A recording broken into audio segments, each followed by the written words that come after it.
The call came in quietly, the way the most devastating moments often do.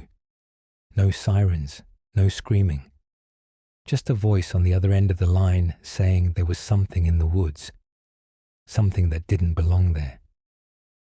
By the time police arrived, the sun was already sinking, throwing long shadows across the trees in Charles County, Maryland. What they found would remain unanswered for more than 4 decades. A woman frozen in time, her life violently stolen, her name slowly fading from public memory.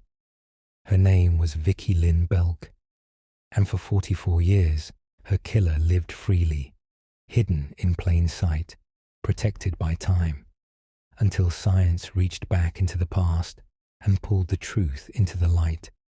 If you've ever wondered whether justice can still exist after decades of silence, stay with me, because what you're about to hear proves that some crimes never let go, no matter how long they wait. Before we go any further, take a second to subscribe, not because the algorithm demands it, but because stories like this deserve witnesses, and every subscriber helps keep these voices alive. August 27, 1979 began like any other workday, the kind of day that doesn't announce itself as important. Vickie Lynn Belk woke up early that morning in her apartment in Prince George's County, Maryland. She was 28 years old, a federal employee, a single mother, a woman who had already beaten odds that many never even realize exist. She dressed for work carefully, not because she was vain, but because she was disciplined. Vickie worked as a management analyst for the U.S. Department of Agriculture in Washington, D.C. It was a position that required precision, focus, and intelligence. She had earned it, and she was proud of it. More than that, she was proud of her son. Friends described Vickie as responsible, warm, deeply driven. She was the first in her family to graduate from college, a milestone that carried enormous weight. She believed in structure, in showing up, in doing things the right way. She wasn't reckless. She wasn't impulsive. She didn't disappear. That morning, she and her boyfriend James Hill followed their usual routine. They drove together to the Stadium Armory metro station in D.C., parked their car, and planned to take the train to work. It was ordinary, safe, familiar. Nothing about that morning suggested it would be the last time anyone would see Vickie alive. At some point during the day, Vickie left her office for lunch. That wasn't unusual. She had errands to run, things to take care of. But when the workday ended and James returned to the metro station, Vickie wasn't there. At first, he assumed there was a reasonable explanation. Maybe she stayed late. Maybe she ran behind schedule. But as minutes turned into hours, unease began to creep in. She never called. She never came back. By the time night fell, the absence was no longer explainable. Vickie had vanished. Police were notified the following morning. A missing persons report was filed. And from the very beginning, something felt wrong. Vickie was dependable, predictable, a devoted mother who wouldn't abandon her child. Whatever had happened to her wasn't a choice. 2 days later, the truth emerged in the most brutal way imaginable.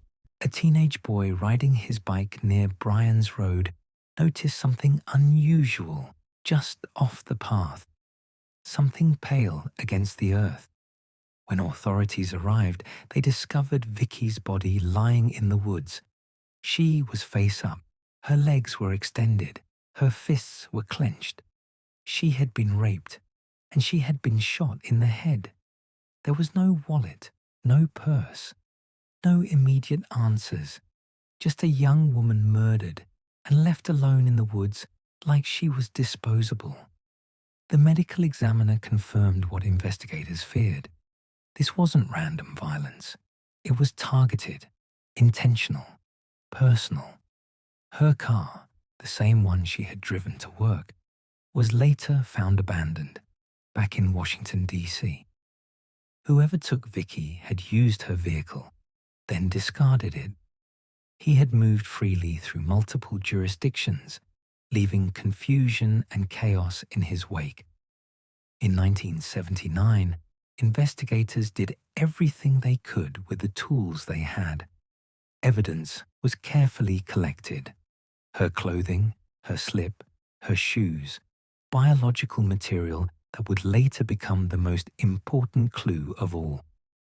They documented the scene, interviewed potential witnesses, followed leads that ultimately went nowhere.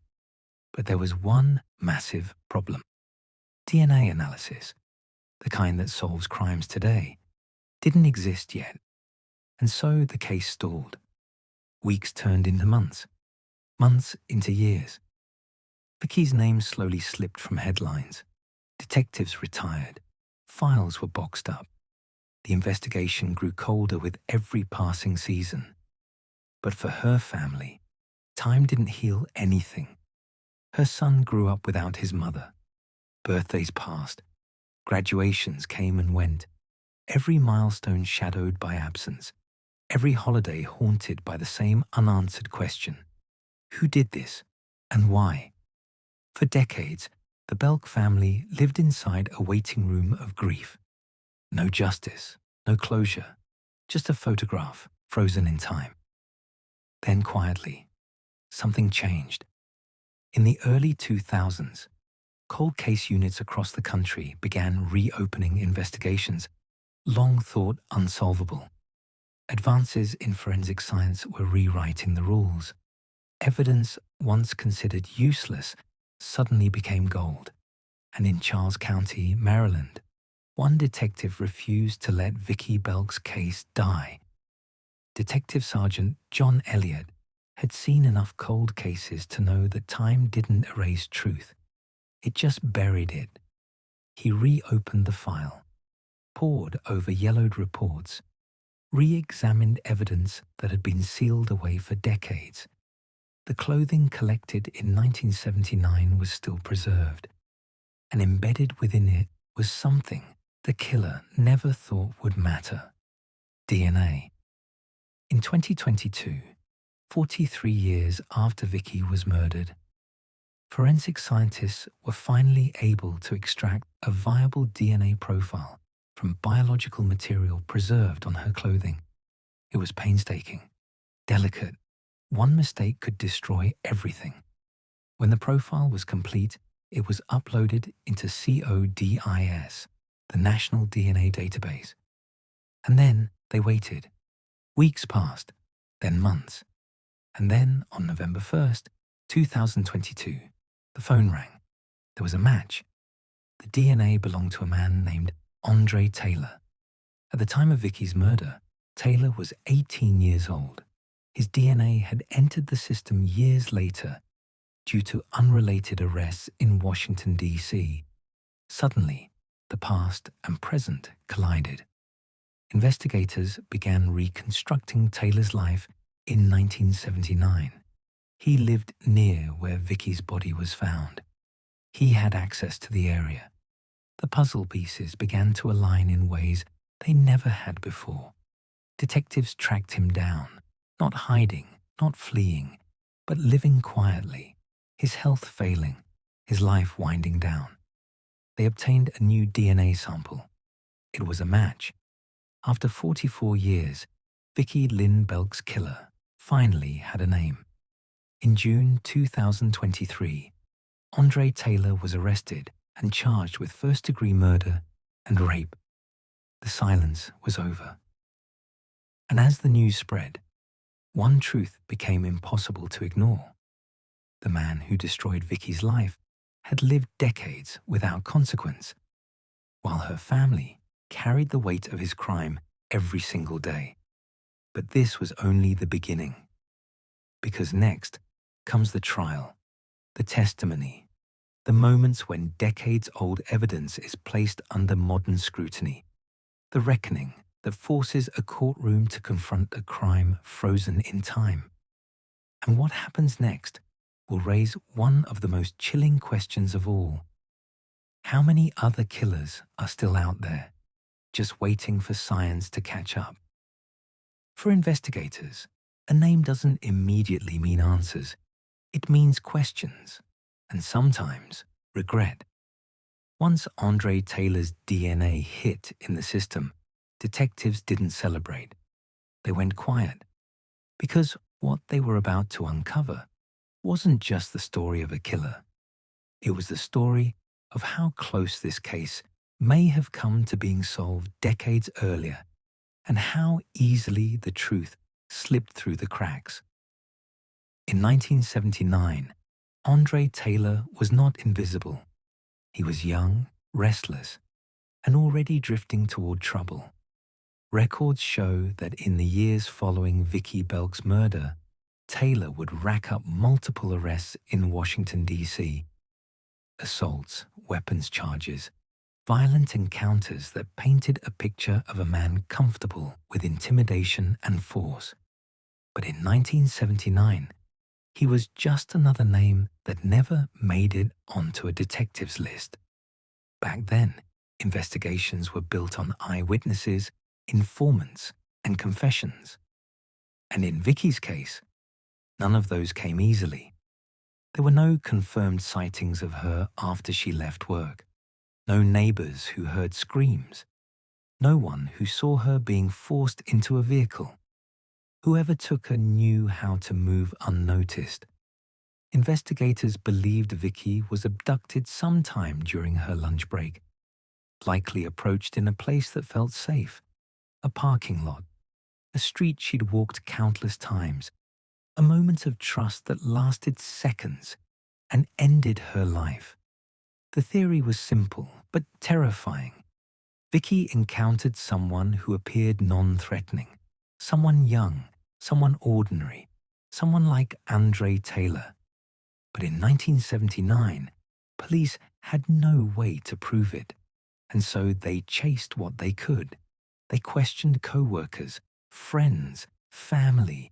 They scrutinized her personal life, her relationships, her routines, looking for anything that might explain why she was targeted. Nothing did. There were no enemies, no risky behaviors, no warning signs. Just a woman who crossed paths with the wrong person at the wrong moment in history, before science could protect her.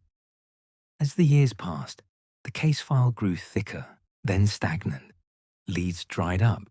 Witnesses moved away. Some died. Others forgot.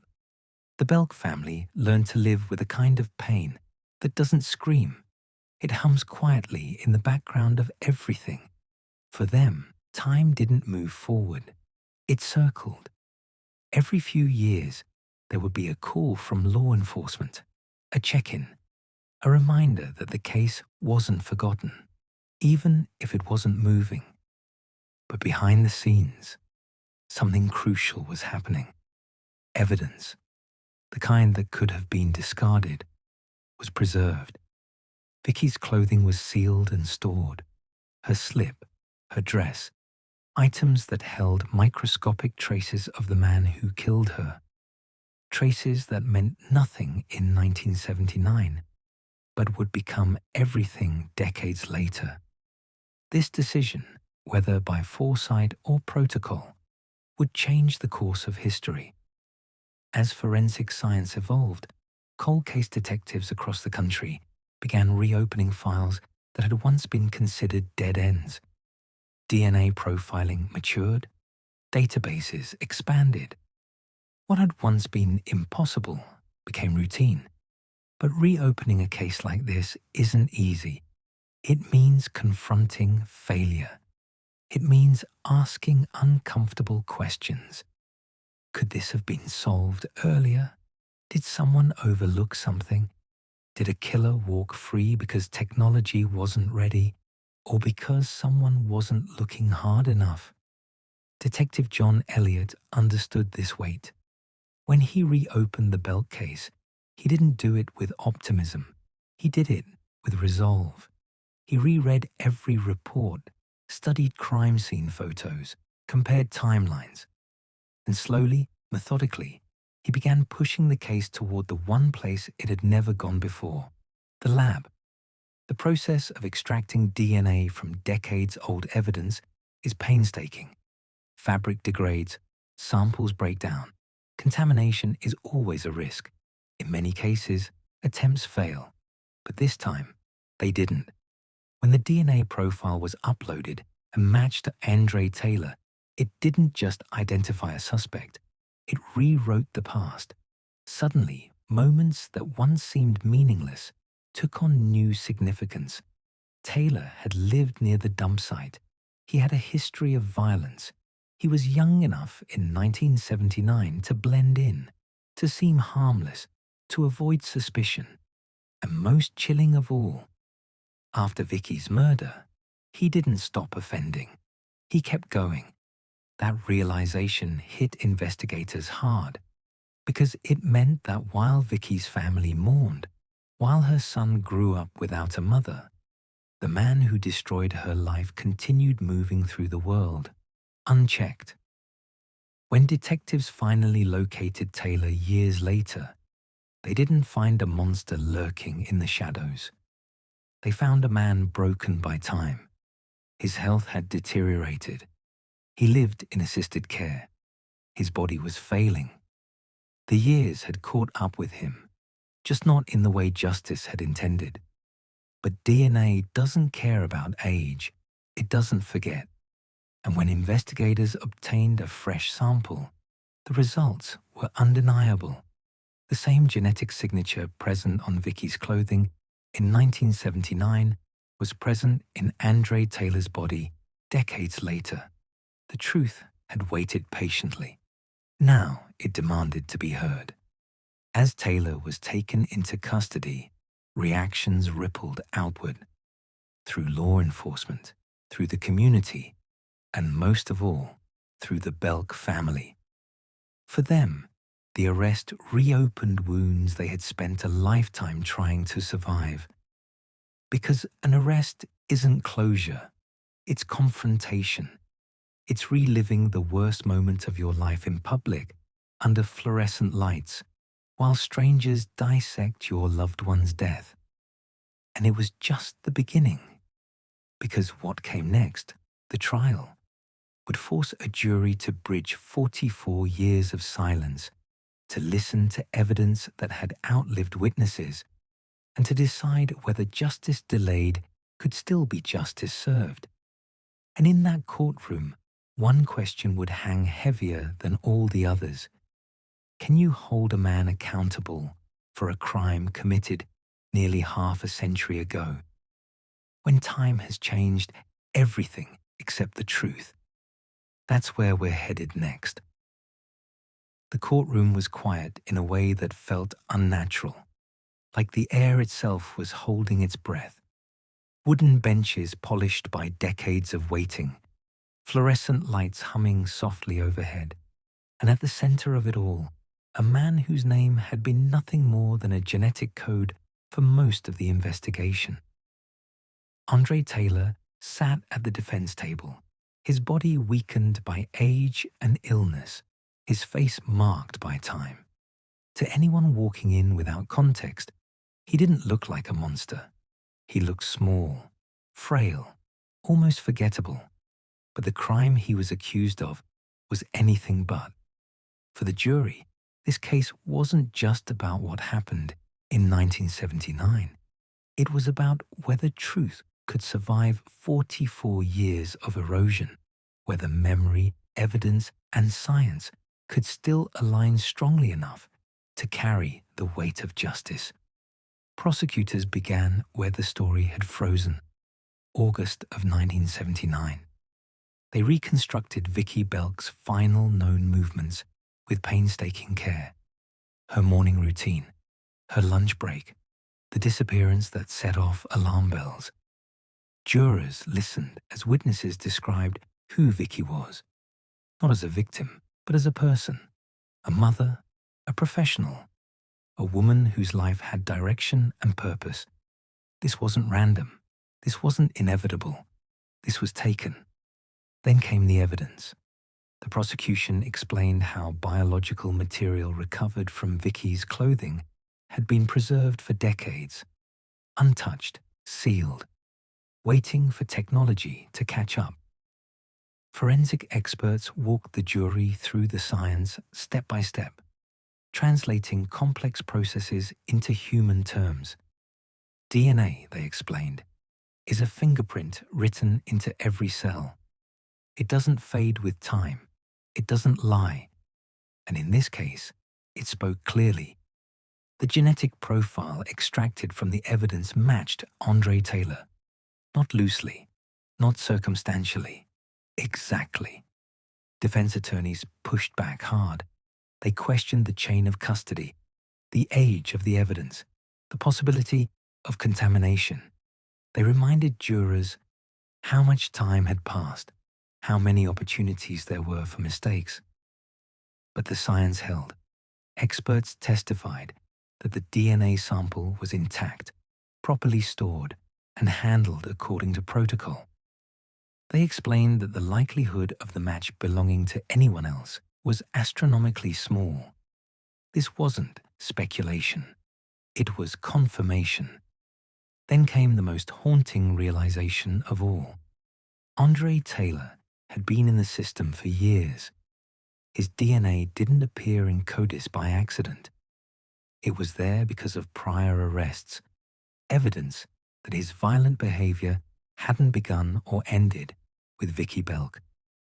The jury learned that while Vickie's family waited for answers, Taylor lived freely, accumulating brushes with the law, his connection to the murder unknowingly sitting in a database until technology finally connected the dots. It was a moment that shifted the room, because suddenly the question wasn't just, did he do it? It was, how many years too late did this come? When the defense rested, the courtroom felt heavy.